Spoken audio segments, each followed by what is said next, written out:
People often come to me saying they feel broken. They speak as if life has shattered them into pieces that can never fit again. They believe something inside is damaged beyond repair. But I tell them there is no such thing as a broken soul. There is only a divided one. What you call brokenness is not destruction. It is separation, a fracture between who you truly are and who you were forced to become. The pain you feel is not from damage, but from disconnection. It is the tension between the authentic self and the false self you built to survive. The world teaches you early that certain emotions, desires, and instincts are unacceptable. So you bury them. You build a mask of goodness, control, achievement, or indifference. That mask becomes the persona, the version of you that society rewards. But beneath it lies another presence, the shadow, everything you denied to remain loved. This division is the origin of suffering, not sin, not weakness, but division. Because when parts of the psyche are repressed, the energy that belongs to them does not disappear. It turns inward and becomes conflict. You call it anxiety, self-doubt, depression, but it is simply life trying to return to wholeness. You are not ill for feeling pain. You are awakening to the split within you. When the unconscious knocks, it rarely does so gently. It sends dreams, symptoms, relationships, and crises to make the conscious mind listen. Every so-called breakdown is the psyche's attempt to break through. What feels like collapse is often transformation beginning. But the ego resists. It believes the goal of life is stability, comfort, control. So it calls the call of the soul an interruption. It fights to restore normality when what the psyche wants is evolution. Healing begins not with repair, but with reunion. To heal is to make whole what has been divided. You do not need to become perfect. You need to become total. Totality includes everything you have rejected: your anger, fear, envy, sensuality, need for love. The task is not to destroy these aspects, but to integrate them. They carry your vitality. They are not against you. They are part of you waiting to be reclaimed. When I speak of shadow, many imagine only darkness. But the shadow also contains your unlived potential, the courage, creativity, and strength you suppressed to remain safe. To face the shadow is to recover lost life. I have often observed that those who call themselves broken are usually those who once had to fragment to survive. A child who was punished for crying learns to silence tenderness. A sensitive soul raised in chaos learns to control everything. An honest being forced to lie learns to live divided. The adaptive self becomes the guardian of pain, and over time, the guardian forgets who it is protecting. The adult feels empty, lost, disconnected. They search for meaning in work, love, or achievement, not realizing the emptiness is not absence, it is exile. The self that was left behind still waits. This is why self-knowledge is not a luxury. It is an act of rescue. To know yourself is to retrieve the parts of you that never had a chance to live. The path to wholeness is not a straight ascent. It moves in spirals, circling back through the same emotions and memories. Each time you return, you bring more light to what was once hidden. You meet the same fear again, but from a higher level of awareness.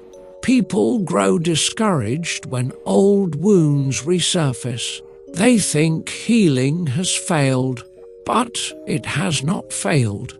It has deepened. The psyche does not repeat to torment you. It repeats to integrate what you were not ready to hold before. Do not strive to eliminate contradiction. Life itself is paradox. Wholeness does not mean harmony at all times. It means the capacity to hold tension without collapsing. When two opposing forces coexist, love and rage, faith and doubt, order and chaos, consciousness expands. That expansion is what I call individuation. It is the lifelong process of becoming who you truly are, rather than who the world demanded you be. Individuation does not make you superior. It makes you real. And reality is rarely comfortable. It demands the death of illusion, especially the illusion that you are only your light. The persona crumbles when you begin to feel what it was built to avoid.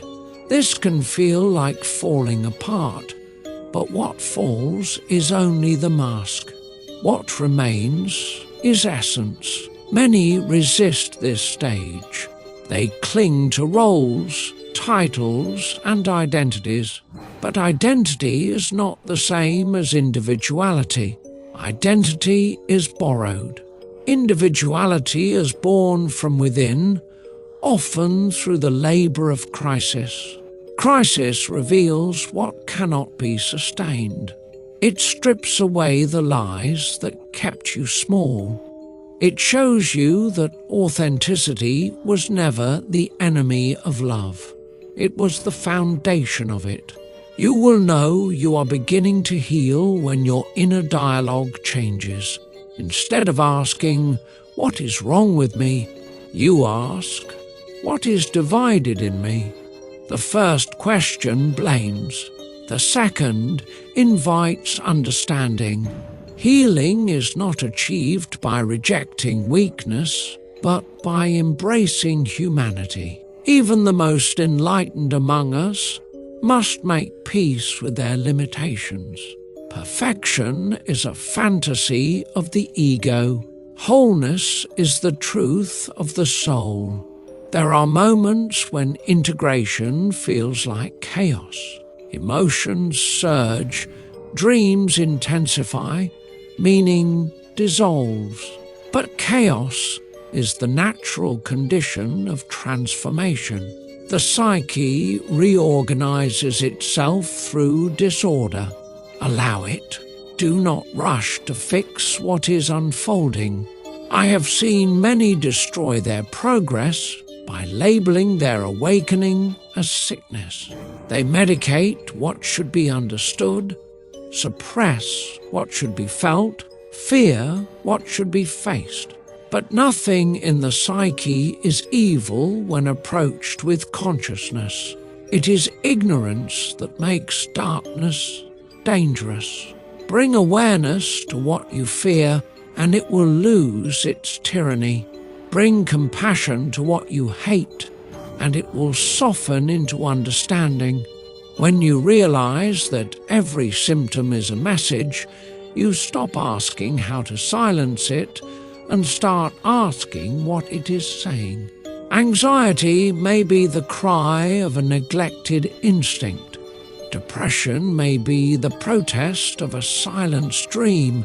Anger may be the boundary you never learned to draw. These are not enemies to conquer. They are allies calling for your attention. You are not broken for feeling them. You are alive. You are reuniting with the disowned aspects of your being. The greatest illusion the modern person suffers from is the belief that healing means feeling good. Healing does not always feel good. Sometimes it feels like burning, because the parts of you that were frozen are thawing. The numbness dissolves and sensation returns. With it comes grief, rage, longing. These are signs of life, not regression. In this way, the psyche purifies itself, not by purging, but by including. What is integrated no longer needs to express itself destructively. The energy once used for suppression becomes available for creation. That is why the most creative people are those who have faced their depths. They no longer waste energy hiding. They transform pain into art, confusion into wisdom, shadow into soul. When you begin to see yourself not as broken but as split, compassion replaces shame. Shame thrives on judgment. Compassion thrives on understanding, and understanding is the bridge between fragments. Wholeness does not come from fixing what is wrong. It comes from loving what was forgotten. Each time you turn inward with honesty, you build a bridge between the conscious and the unconscious. Each time you allow feeling instead of fear, you call another lost piece home. Each time you forgive your younger self for adapting, you restore innocence that was never truly lost. In this way, your so-called brokenness becomes sacred. The cracks are not flaws. They are openings through which awareness enters. Without them, there would be no light, no empathy, no depth. You are not meant to be flawless. You are meant to be whole. Wholeness includes the wound, because without the wound, there would be no passage through which truth could enter. The path of integration is lifelong. You will never be finished. But with each cycle, the inner war quiets. You move with more authenticity, less fear. You stop chasing external validation because you are no longer divided within.